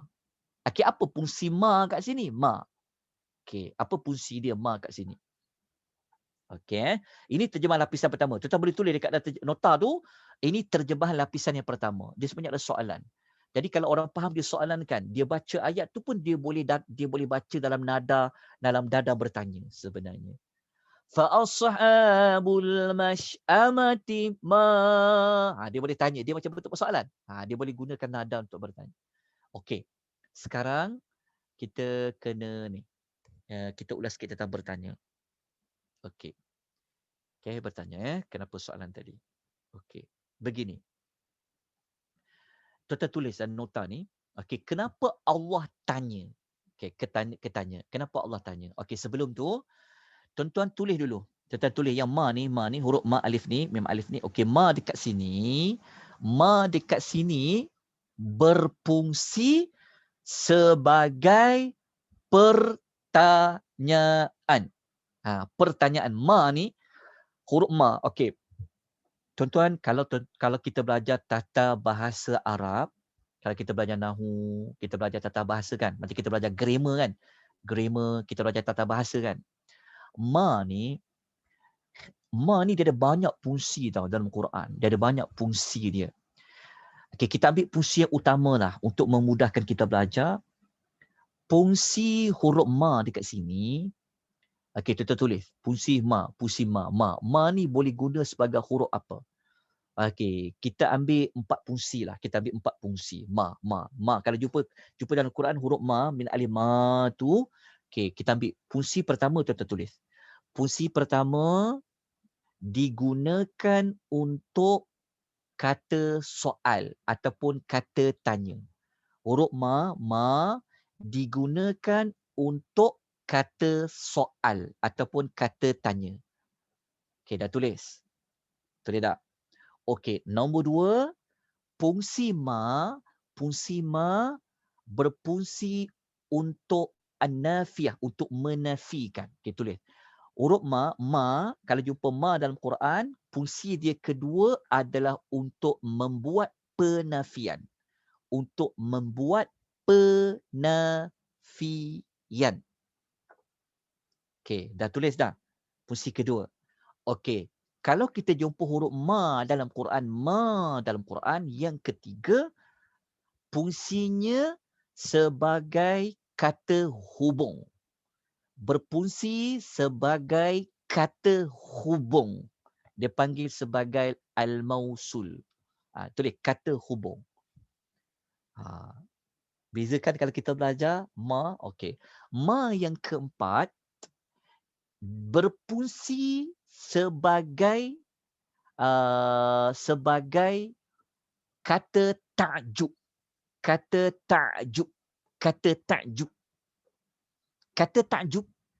Kata ta'jub tu ma ni dia adalah dia adalah kata yang menunjukkan bahasa takjub, kagum. Dia adalah berfungsi untuk menunjukkan kekaguman. Dah tulis dah. Cukuplah 4 tu. Dia ada lagi yang lain tu. Cukuplah ambil 4 tu kalau jumpa pada Quran kan. Okey, ingat. Kalau kita jumpa pada Quran huruf ma ni, ma berfungsi untuk kata tanya, berfungsi untuk menyoal lah, untuk bersoal, untuk bertanya. Fungsi kedua untuk menafikan. Ketiga fungsinya adalah untuk kata hubung. Kata hubung ni sebenarnya dia dalam bahasa kita kita jumpa perkataan yang lah, yang. Y-A-N-G, yang tu, itulah kata hubung.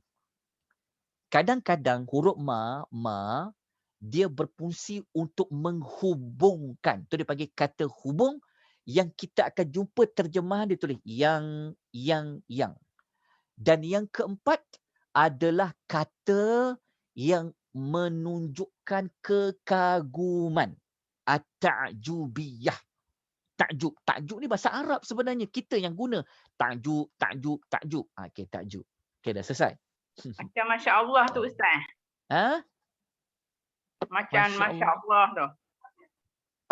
Oh ya. Yeah. Okey. Nanti dia banyak lagi lah. Okey, cuma macam ni. Contoh. Okey, saya minta daripada 4 fungsi tadi, cuba tuan-tuan dapatkan makna ayat ni. Okey, contoh. Macam kita baca surah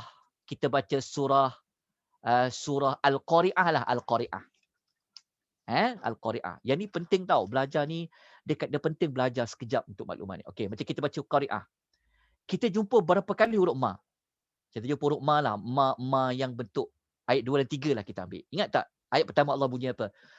Bismillahirrahmanirrahim. Al-Qari'ah. Apa tu ayat 2 apa? Allah tanya kan? Allah guna huruf ma kan? Mal Qari'ah. Lepas tu Allah tanya sekali lagi. Wa ma kan ada ma. Wa ma adraka mal Qari'ah. Kalau faham yang ulasan ni, nanti fahamlah ulasan suratul Qari'ah. Kenapa Allah guna ma 2 kali? Mal Qari'ah wa ma wa mal adraka mal Qari'ah. Okey. Tak apa, kita sebut dulu contoh lain. Okey, contoh lain. Waktu kita baca surah Al-Qadar kan? Kita baca ayat pertama. Inna anzalnahu fi lailatul qadar. Kan? Lepas tu kan Allah guna huruf ma. Wa ma adraka ma wa ma adraka ma lailatul qadar. Okey, ma kan? Okey, saya nak tanya. Ma yang pada ayat nombor 2 surah Al-Qadar, dia ma apa? Dia ma fungsi apa yang 4-4 tu? Jawapan dia fungsi yang pertama dan yang keempat. Maknanya ma dekat situ, macam ma dekat Al-Waqi'ah ni kan? Ma dekat Waqi'ah ini digunakan untuk kata soal, tulis. Ma kata soal, sebab itu tadi kita ingat tak terjemahan kita kata apa tadi? Ayat sebenarnya apa? Apakah golongan kanan itu?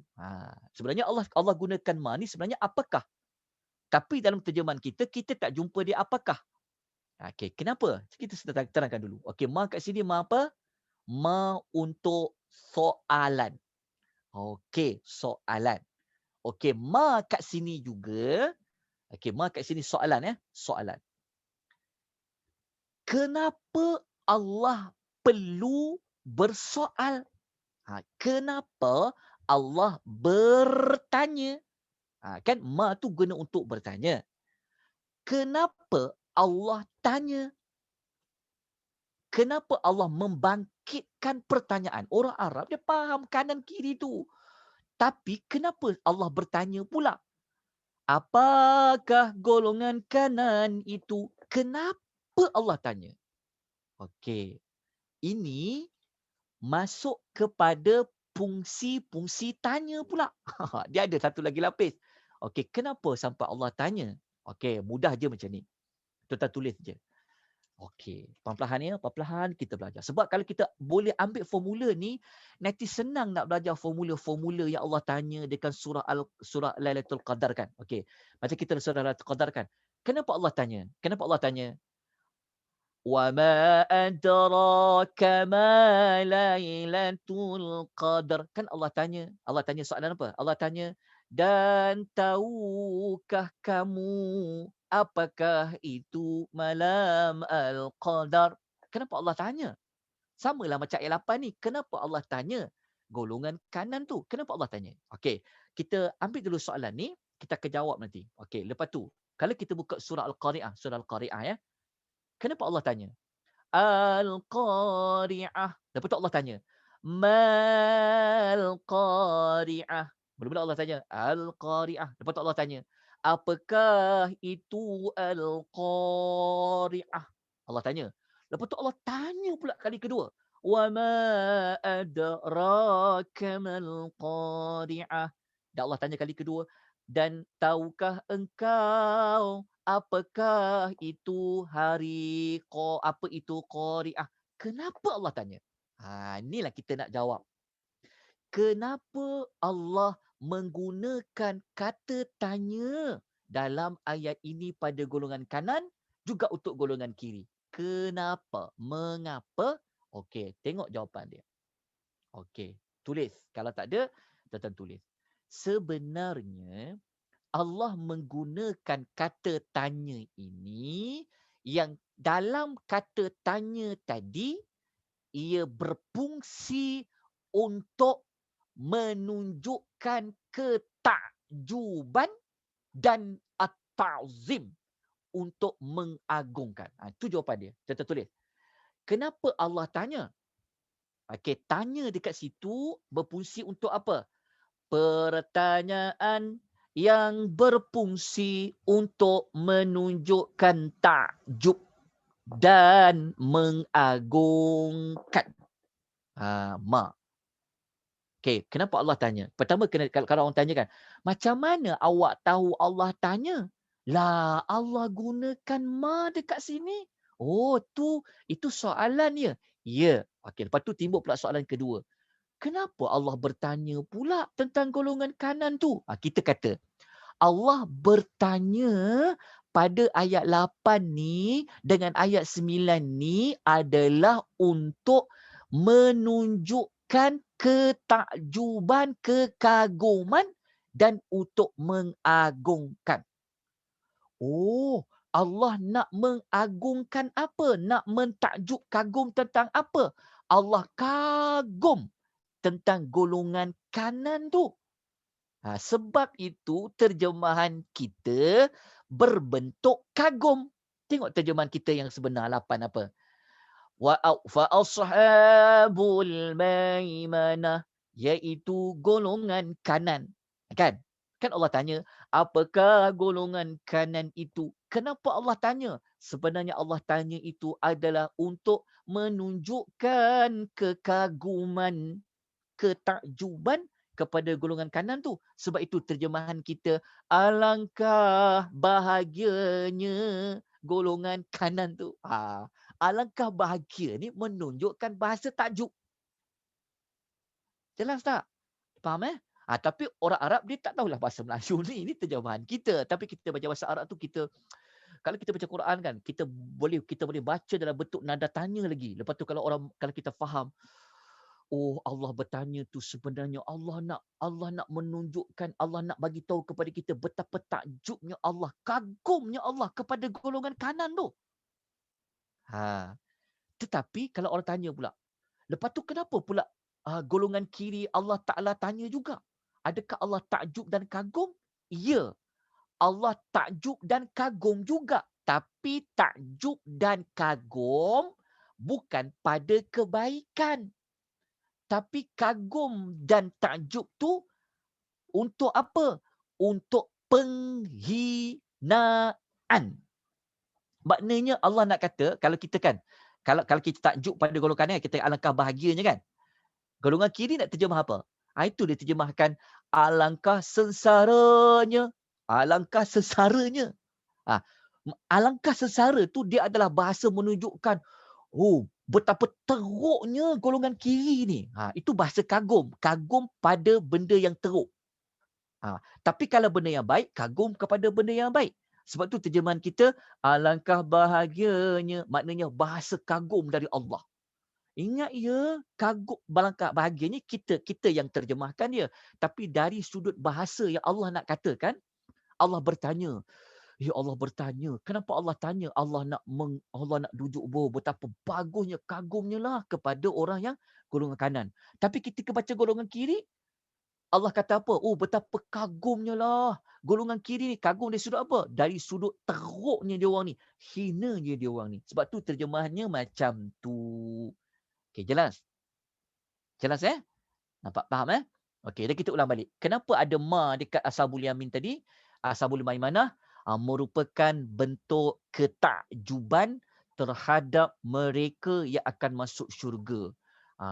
Maka manakala ma pada Ashabul Masy'amah merupakan bentuk kagum tapi bentuk menghina dan cemuhan kepada mereka. Maknanya orang Arab ni, kalau dia orang faham bentuk soalan Allah, dia faham bentuk soalan tu, dia dapat rasa lah. Dia tahu, teruknya, bagusnya lah kalau jadi golongan kanan ni. Macam dia boleh rasa bagusnya. Sebab pada perkataan persoalan ma tadi, begitu juga golongan jahat. Ya Allah, teruk penuhlah golongan yang sengsaranya pada golongan kiri tu. Jadi untuk menghayati tentang ayat tadi tu. So dapat rasa tak? So kalau baca ayat yang, kalau nak baca ayat wa ashabul masy'amah tadi tu macam mana bentuk mukanya, suaranya. Nampak tak kan? Beza kan? Orang yang baca Quran kalau dia faham, dia boleh kontrol, dia boleh guna tune, dia boleh guna tone suara, dia boleh berubah bentuk mimik muka, dia boleh rasa tu betapa sengsara tu. Tapi ketika dia baca fa ashabul maimanati ma ashabul maimanah, beza muka dia, raut wajah dia kan, dari sudut hatinya juga. Masya-Allah. Ni cara kita berinteraksi dengan ayat Quran. Oleh yang demikian, kenapa Allah bertanya kepada malam Al-Qadar? Samalah konsep dia. Kenapa Allah sampai tanya, wa ma adraka ma lailatul qadar? Kan Allah tanya, dan tahukah kamu apakah malam Al-Qadar? Kenapa Allah tanya? Ambillah maklumat sama macam Waqiah ni. Allah tanya tu maknanya Allah kagum sangat. Allah Ta'ala sangat mengagungkan malam Al-Qadar tu. Tapi kalau kita baca terjemahan, kita baca dalam bentuk soalan sebab ayat dia terjemah dia, dan tahukah engkau apa malam Al-Qadar? Kita takkan dapat rasa soalan tu sebenarnya dalam bentuk Allah kagum dengan malam tu. Sebab kita tidak mengetahui tentang apakah fungsi Allah bertanya. Sebab tu kita kena ulas tentang maksud ini. Samalah juga ketika Allah tanya tentang Qari'ah, kan lepas ni kalau belajar surah Qari'ah, kenapa Allah tanya mal Qari'ah wa ma adraka mal Qari'ah? Allah tanya pada ayat kedua surah Qari'ah, apakah itu hari kiamat? Kita yang belajar Waqiah ni kita tahu. Allah bertanya tentang Al-Qari'ah tu, maknanya Allah Ta'ala nak tunjuk bahawa betapa besarnya Qari'ah tu. Allah nak takjub, Allah nak angkat dia, nak sebut bahawa Qari'ah ni bukan main-main ya, benda yang besar. Sebab tu Allah guna pertanyaan. Lepas tu Allah tanya sekali lagi, wa ma adraka mal Qari'ah. Ditanya lagi, maknanya untuk double lagi gandaan takjubnya itu. Okey, selesai. Faham Okey. Lepas tu kan, kita baca pula surah Al-Humazah. Kita jumpa Allah tanya tau. Allah tanya tentang apa? Allah tanya tentang neraka Hutamah. Wama adraka mal hutamah. Allah tanya, wama adraka mal hutamah. Allah tanya, tahukah engkau apa hutamah itu? Kalau kita baca terjemahan, Allah tanya soalan kenapa? Tapi sebab kita dah belajar dekat Waqiah ni, ya Allah, lupanya hutamah ni satu benda yang besar dia. Dia punya dahsyatnya hutamah ni. Sampaikan Allah bertanya soalan sebagaimana Allah Ta'ala mengemukakan bentuk persoalan dekat ayat Ashabul Mash'amah dengan Ashabul Maimanah dengan Ashabul Mash'amah. Sampai terkeluar kita punya jam kita dah 12:05 dah. Okey. Sebelum kita berpisah, saya nak tuan-tuan cari jawapan kenapa Allah tak gunakan kaedah tanya pada as-sabiqun as-sabiqun. Kenapa Allah tidak bertanya pula pada as-sabiqun as-sabiqun? Kenapa? Kalau Ashabul Maimanah digunakan kata tanya untuk menunjukkan, mengagungkan, menghebatkan, mengkagumkan tentang golongan kanan tadi, kenapa as-sabiqun yang lebih hebat Allah tak gunakan soalan? So kerja rumah untuk tuan-tuan dan perempuan, pada minggu hadapan bulan Ramadan, kita jumpa Ramadan yang pertama, kita kalau ada kelas katanya nak buat buku 11, wallahu taala alam. Ini terserah kepada grup Ahsanul Amalah. Jadi kerja rumah lah untuk tuan-tuan dan perempuan. InsyaAllah pada minggu hadapan. Okey, saya berhenti kat sini lah. Ada apa-apa soalan pertanyaan. Minta maaf ya kalau agak macam berat sikit pagi ni, tapi saya perlu terangkan. Kalau kita nak belajar Quran kan, tak apa. Ingat, belajar Quran ni mudah je. Ingat, kalau kita betul-betul nak belajar kalam Allah, Allah akan mudahkan. Allah akan mudahkan. Allah akan mudahkan. Allah akan lapangkan dada itu. Jadi nanti begini. Saya akan bagi nota dalam PowerPoint ni pada tuan-tuan dan perempuan. InsyaAllah. Lepas tu saya akan bagi tuan-tuan 2 nota tambahan. Nota pertama, saya akan bagi nota jenis persoalan. Okey, maksudnya kalau kita jumpa dalam Quran Allah bertanya, okey, kalau dalam Quran persoalan ni bukan hanya untuk mengagungkan, tak. Ada bentuk persoalan, dia bentuk lain, dia berfungsi lain. Nanti saya akan bagi nota tu. Lepas tu saya akan bagi nota tentang fungsi huruf ma. Ma tu gunanya untuk apa. So kalau baca Quran, jumpa huruf ma, tengok balik kaedah tadi. Oh, ma ni nak guna untuk apa? Guna untuk apa? Guna untuk apa? Kita jumpa dalam surah Al-Kafirun dah belajar kan? La a'budu ma ta'budun. Wala antum abiduna ma a'bud, kan? Wala ana abidum ma abadtum. Apa fungsi huruf ma kat situ? Ma kat situ. Kalau kita belajar, kita dapat rasai dia. Kita seronok kita belajar Al-Quranul Karim. Tapi kita perlukan nota. InsyaAllah nanti saya berikan nota untuk tuan-tuan dan perempuan. Jadi minggu depan ya, insyaAllah kalau ada kelas hari Selasa, tapi kita kena mula lewat sikit lah. 11 ke, 11.30 ke, sebab mungkin tuan-tuan nak tadarus dan sebagainya kalau ada kelas. Wallahu ta'ala. Saya buka soalan, 1 atau 2 soalan. Silakan tuan-tuan dan perempuan, apa yang boleh kita rungkaikan? Kak Syida, ada apa-apa ke? Ustaz, sekiranya kita guna kamus Al-Quran boleh juga ke Ustaz? Kamus untuk dapatkan perkataan ma tu. Apa dia Kak? Apa dia? Maksud dia? Tak jelas soalan? Soalan tak jelas. Kalau tak jelas Kalau? Sekejap. Kita gunakan kamus Al-Quran. Kamus Al-Quran? Kamus Al-Quran tu apa? Untuk dapatkan perkataan-perkataan yang Ustaz bangkitkan dalam kelas ni kan macam ma, macam Quran ra. perkata Kak Syida. Ya? Quran perkata. Ya, kalau Quran perkata ada juga. Kalau Quran perkata yang ada perkata tu kan, yang letak dekat kalimah-kalimah tu pun bagus juga. Boleh tengok kat situ. Yang suku kata tu kan. Ya, suku kata tu. Cuma yang terjemahan penuh kita tu dia tak ambil yang suku kata, dia terus terjemah kepada makna. Tak salah, itu betul lah, itu betul. Kalau kita baca dekat suku kata, kita jumpa lah tadi bentuk soalan. Tapi kalau baca kat terjemahan penuh, dia tak bentuk soalan dah. Dia terus terjemah kepada Dia fungsi ringkasan. pertanyaan tadi. Ya. Dia terus kepada fungsi perkataan tadi. Tapi beza tak kita tahu tentang penggunaan soalan ni kan? Dia banyak membantu kita cara kita nak baca, cara kita nak berinteraksi. Dia macam kita baca Quran lah kan. Kita baca buku kan, ada noktah, ada koma, ada bentuk kata nada seruan. Jadi dia banyak membantu kita untuk kita memahami lagi Quran. Okey Kak, itu soalan dia ke? Sebab apa dekat Syidah, dekat kita Quran kat Syidah ni dia gunakan perkataan betapa. Betapa boleh yalah, betapa tu adalah kalimah yang menunjukkan kekaguman lah, ketakjuban tadi.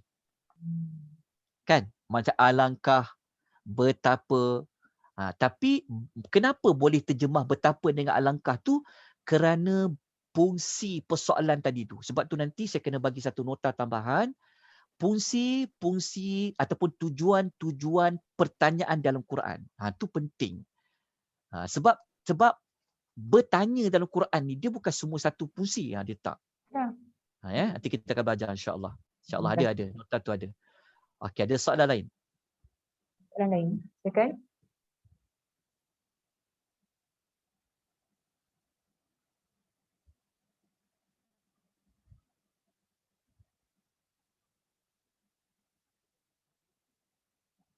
Pengulangan ayat pun maksudnya bukti ketakjuban juga Ustaz ya, pengulangan ayat.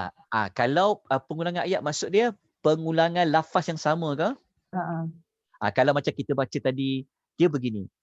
Kalau kita nak tahu ayat tu dia ada pengukuhan. Kalau bahasa Arab panggil taukid kan? Dia macam kalau kita nak jumpa ada kata penguat, nak tahu di situ ada kalimah bentuk penguat, dia ada dua cara. Dia panggil maknawi dengan lafzi. Kalau Allah menguatkan ayat itu, perkataan itu dengan bentuk lafaz, cara dia Allah boleh mengulang kalimah itu jadi dua kali. Kalau Allah mengulang kalimah tu dua kali, menunjukkan bahawa Allah nak menguatkan kalimah tu. Itu tajuk menguatkan. Itu pun sebenarnya bagus juga belajar. Dia tak berat. Tapi kita belajar Quran ni kita jumpa kan. Kenapa dia ulang dua kali? Kalimah ni kan. Dia ada sebab kenapa dia ulang dua kali. Lepas tu kita kena belajar jugalah tentang kenapa Allah guna tanwin. Tanwin tu kita belajar tajwid, kita tahulah tanwin tu fungsi untuk apa, untuk izhar ke, idgham ke apa. Tapi kalau kita faham Quran, tanwin tu dia ada sebab tau. Tanwin tu dia ada sebab. Dia boleh membawa maksud kepada pengukuhan, penguatan makna. Itu kita kena belajar lain tak apa. Nanti sampai kepada part-part dalam surah Waqiah, kita akan lanjutkan sikit sebab saya nak kena bagi faham dulu, lepas tu kita masuk sikit tata bahasa dia. Ada buku dia dan kita boleh buat nota lah untuk tuan-tuan dan perempuan. Okey, ada soalan lain? Ada soalan di ruangan chat Ustaz? Di ruangan chat, kenapa tu? Ma dalam surah Al-Kafirun untuk penafian ke Ustaz? Apa dia? Yang dalam surah Al-Kafirun untuk penafian. Tak, ma dekat Al-Kafirun tu dia berbentuk mausul, dia berbentuk menunjuk kepada yang, apa yang dia menunjuk kata hubung. Aku tidak menyembah apa tu, apa yang dia terjemah apa yang kamu sembah, dia menunjuk kata hubung yang kat situ. Nanti kan kalau macam Kak Syidah tanya tadi, kita akan jumpa nanti macam ayat nombor 26 surah Waqiah kan, kita akan jumpa pada perkataan illa qila salaman salama. Kenapa ulang dua kali? Salaman salama. Dia kat situ pun dia ada makna. Kenapa itu ada taukid ya Ustaz? Dia menunjukkan taukid juga, tapi dia juga ada makna yang lain. Nak menunjukkan tentang apa? Tentang ucapan salam ni, benda tu sentiasa banyak orang ucap salam ni. Assalamualaikum. Dia punya banyaknya pengulangan ucapan salam tu dia ulang juga. Nanti kita akan belajar kat situ. InsyaAllah dekat dalam surah Waqiah kita bantu sedikit untuk memahami tentang taukid, untuk maklumat yang lain lah. InsyaAllah. InsyaAllah nanti kita belajar ya. Macam surah Al-Infitar ayat 17 dengan 18 Ustaz. Ya. Wa ma Kan? adraka ma yaumuddin thumma ma adraka ma yaumuddin. Betul. Betul. Yang itu maknanya Allah Ta'ala nak mengagungkan. Dia kan cara Allah Ta'ala nak mengagungkan sesuatu, cara Allah nak menunjukkan kekaguman pada benda tu, antara salah satu fungsinya ada ma. Kat situ kita kena faham. Faham kat situ. Supaya kita dapat hayati kan. Dia macam kalau macam kita baca bahasa orang kan. Kalau kita tahu orang tu kagum, kita boleh dengar pada tune, pada intonasi bahasa kan. Betul tak? Sekarang ni Allah berkata kepada kita dengan ayat Quran. Jadi macam mana kita nak tahu intonasi ni intonasi yang bentuk seperti ancaman, intonasi berbentuk seperti pengukuhan kan? Daripada kita belajar ni lah. Seronok kita belajar memahami apa yang Allah katakan. Selama ni kita baca dengan keras je kita bacakan. Tapi kita belajar, moga-moga Allah bukakan lagi. Siapa lagi nak belajar, lagi semangat dia belajar, Allah akan luaskan lagi ilmu dia. Allah akan beri lagi luas. Allah akan buka lagi jalan dia. Itu je syarat kalau kita nak kita belajar. Macam kita belajar surah Ar-Rahman, ingat tak? Ingat tak waktu kita belajar, kenapa Allah guna yatufuna? Kenapa Allah guna kata kerja sekarang? Kenapa Allah guna fa'il mudhari'? Kalau kita belajar, kalau Allah guna kata kerja sekarang, fungsinya untuk menandakan bahawa benda tu sentiasa. Itu fungsi je yatufu. Tapi dalam Quran kita, dia tak tulislah perkataan sentiasa. Itu yang sayangnya. Pada terjemahan kita, dia tak tulis sentiasa. Dia tak ada perkataan berterusan. Sedangkan kalau kita faham ayat tu, dia bermakna continual, berterusan. Tapi orang belajar yang dia faham bahasa Arab tu, dia belajar, ini kata kerja yang merujukkan kata kerja sekarang. Kalau kata kerja sekarang berterusan, dia macam, contoh kalau kita ikut kelas yang Al-Kafirun, kita dah sebut dah. Kenapa Allah guna perkataan a'budu? Aku sekarang menyembahkan. Aku sekarang tidak menyembah. Kenapa guna sekarang? Kalau diguna istilah sekarang, dia bukan hanya sekarang. Dia juga bermakna futures akan datang. Maknanya berterusan. Cuma terjemahan kita yang tidak menterjemahkan dia dengan makna ada sentiasa. Kita tak tahu perbuatan tu bila berlaku. Tapi kalau kita faham, yatufuna bainaha wa baina hamimin an. Mereka mengelilingi kan. Tapi sepatutnya ayat tu bermakna apa? Mereka akan sentiasa mengelilingi. Tak ada perkataan sentiasa tu. Tapi kalau kita belajar, insya-Allah kita jumpa maklumat tu. Wallahu ta'ala a'lam. Okay, ada soalan lain? Pehe dok ni? Ke dok pehe? Ada soalan dekat chat tu. Pehe. Alhamdulillah. Allah yang bagi kita faham ya. Okey, besok ada kelas lain tak apalah. Saya esok ada kelas tadabbur surah Yasin pukul 9 sampai pukul 11. Tak apalah, nanti kita tengok dia punya saluran semula di YouTube. Yang ini adalah untuk semua staf UIM lah. Staf UIA Gombak, untuk staf UIA Kuantan, UIA Gambang, Paguh dengan UIA Kuantan lah. Saya ada, tak apa, nanti saya berikan nota tu. Dia ada 2 sesi. 2 jam. Besok 2 sesi pertama, lepas tu surah Yusuf lah. Tapi saya faham kan, ada kelas lain kan. Asal nak malam ada kelas lain kan. Tak apa, teruskan belajar. Asalkan isi dengan belajar. InsyaAllah. Dengan ibadat. Ya. Ada soalan lain tak? Tak ada Ustaz. Tak ada rasanya. Tak ada dah. Okay, ya. Minta maaf ya kalau agak berat pada pagi ni. InsyaAllah kita jumpa lagi pada minggu depan. Terima kasih banyak-banyak. Semua. Untuk Ramadan nanti, insyaAllah asal malam kita punya kelas bermula pukul 11 pagi ya. InsyaAllah Ustaz. Boleh ya Ustaz ya? Boleh. InsyaAllah hari Selasa ya. Maknanya minggu depan tu kita kena buat poster baru pukul 11 ya. Baik, untuk Ramadan sahajalah. InsyaAllah. Ya, baik. Aku qouli hadza wa astaghfirullahal azim bila taufiq hidayah. Wassalamualaikum warahmatullahi wabarakatuh. Ustaz, besok nak join boleh? Assalamualaikum warahmatullahi Nanti saya beri link dia. Nanti saya beri link YouTube dia. Semua. Okey. Assalamualaikum. Assalamualaikum warahmatullahi wabarakatuh ya. Saya ending sekarang ya. Ya. Okay, baik.